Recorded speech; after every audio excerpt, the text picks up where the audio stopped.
Voici l'essentiel du roman « Les génies de la Révolution, amis de l'empereur ». Alors ce roman historique, il explore une relation assez méconnue, mais vraiment fascinante, celle entre Napoléon Bonaparte et les plus grands savants de son époque.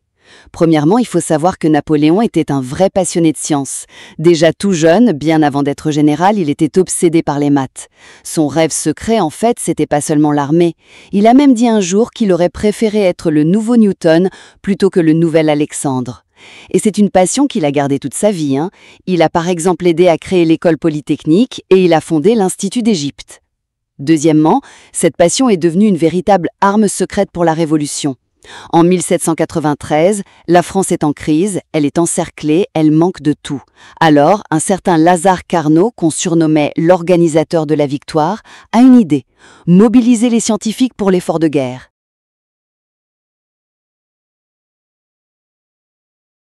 Comment est-ce que la France révolutionnaire, alors qu'elle était sur le point de s'effondrer, encerclée par tous ses ennemis, a bien pu réussir à forger une victoire qui semblait, tout simplement, impossible? En général, la réponse qu'on entend, c'est la ferveur révolutionnaire, les armées de masse. Mais en réalité, cette explication est loin d'être complète. Parce que la vraie clé, le véritable secret de cette victoire, il se trouvait ailleurs. Il se trouvait dans le génie de ces scientifiques. Alors, pour bien comprendre comment ça a été possible, il faut d'abord faire connaissance avec cette génération assez exceptionnelle. Ces esprits qui, avant même le début de la Révolution, étaient déjà en train de façonner l'avenir intellectuel de la France. On y trouve par exemple un tout jeune Napoléon Bonaparte, pas encore le général, mais un cadet, un élève fasciné par la science de l'artillerie. Pour lui, la géométrie, ce n'était pas juste une matière à l'école, c'était logique, comme il le disait lui-même.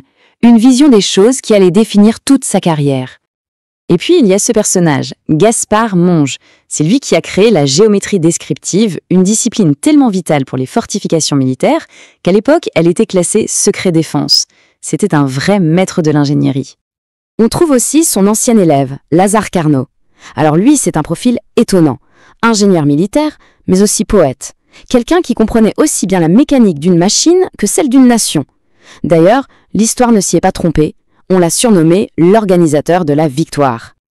Et enfin, pour donner une idée du niveau de talent de l'époque, il y avait des gens comme Pierre-Simon Laplace, un virtuose des maths, dont le grand projet était de calculer rien de moins que la stabilité du système solaire tout entier. Vous voyez le genre.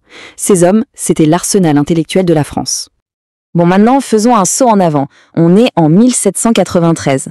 La Révolution a tout changé, mais la toute nouvelle République fait face à une menace d'anéantissement total.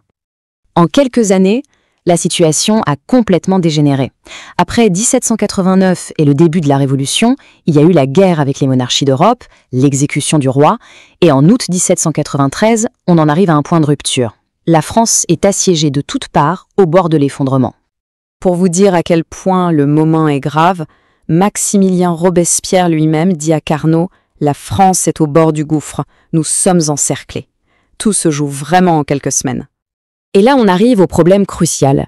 La France a décrété une mobilisation de masse. Elle a levé une armée immense. Le problème, cette armée est totalement impuissante.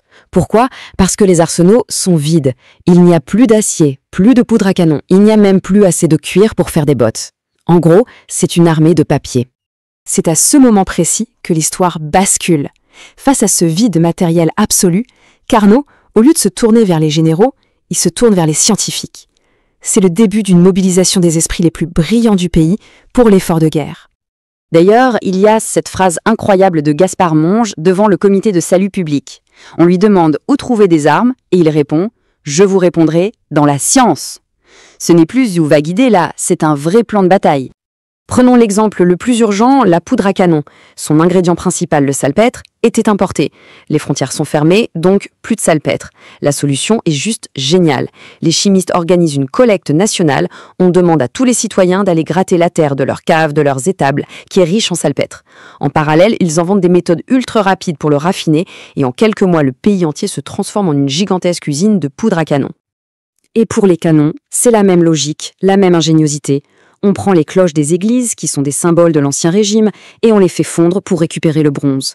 Les scientifiques développent de nouveaux procédés pour purifier ce métal. Et Monge, encore lui, met au point une technique révolutionnaire de moulage au sable qui fait exploser la vitesse de production. Mais tout ça, ce n'est pas juste une prouesse technique impressionnante, ça a eu des conséquences directes, immédiates sur le champ de bataille et un impact qui va bien au-delà, sur l'avenir même de la nation. Fin 1793, il y a le siège de Toulon. Et là, un jeune officier d'artillerie va pouvoir tester ce tout nouvel arsenal. Il utilise ses canons tout neufs, cette poudre à canon produite en masse, pour pilonner les positions ennemies avec une efficacité redoutable, jamais vue. Et le résultat est sans appel. C'est une victoire décisive, les Britanniques sont repoussés. Et ce jeune officier de 24 ans, eh bien c'est Napoléon Bonaparte, il est promu général sur le champ. On peut dire que la science vient de donner naissance à une légende. Mais l'héritage le plus profond de toute cette histoire, c'est peut-être la création de l'école polytechnique. Monge et Carnot, ils ont compris une chose. Ce lien incroyable entre la science et l'État, ça ne doit pas rester un effort ponctuel. Il faut l'institutionnaliser. Alors ils fondent une école pour former une nouvelle élite de dirigeants scientifiques dévoués à la nation. Une idée qui va modeler la France pour les siècles à venir. Et tout ça, ça nous amène naturellement à l'alliance toute particulière que Napoléon va nouer avec la science. Ce jeune général, qui a été le premier bénéficiaire de cette révolution scientifique, a compris mieux que personne que le savoir, c'est une forme de pouvoir. Il a cette phrase qu'il écrit à un astronome, Oriani, qui résume tout. Tous les hommes de génie sont français, quel que soit le pays qui les ait vus naître. Pour lui, le talent n'a pas de nationalité. Il appartient à une sorte de république mondiale des esprits. Le changement est vraiment radical. Sous l'Ancien Régime, les savants restaient plutôt dans leur coin, dans leur labo, pour éviter les ennuis avec le pouvoir. Avec la Nouvelle République, non seulement on les écoute, mais on les invite à partager leurs idées. On les honore comme le trésor le plus précieux de la nation.